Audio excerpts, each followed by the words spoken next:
Thank you, Mr Deputy President. I take note of the government's answers on immigration and the economy. Instead of cutting the record flood of overseas arrivals, the Albanese government is letting Australians suffer in a per capita recession and the worst decline in per capita income in all developed nations. According to Reserve Bank and Bureau of Statistics June quarter data, Australian resident spending fell, with the overall total spending driven positive due only to increased demand from tourists and international students. The government is running Australia's economy like a Ponzi scheme, relying on a flood of overseas arrivals to prop up GDP numbers. Meanwhile, for the typical Australian, life continues to get worse. Excluding tourist and short-stay visas, there are 2.3 million visa holders in the country likely to need a home right now. In 1 year, the Albanese Labor government issued a record 687,000 student visas. 687,000.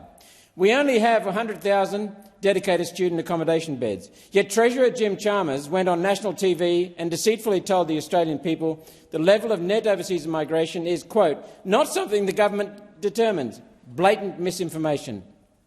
It's no wonder the government has exempted themselves from their proposed misinformation and disinformation bill. The government claims their housing bill will fix everything. What they don't tell Australia is that we are short hundreds of thousands of homes, yet their bill will only build a maximum of 6,000 homes a year. Any Australian who can't afford a house or who can't afford rent, if they can find a rental, knows Treasurer Chalmers lied when he said the government doesn't control how many people come into Australia.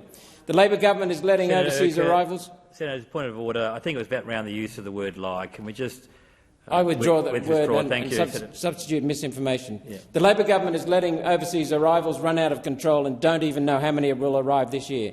The government is making a deliberate choice to let Australians suffer so that their big business mates and the banks can profit from a cheap workforce and high property prices.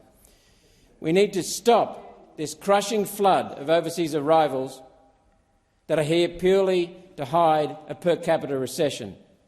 Our first duty is to take care of people who are here already.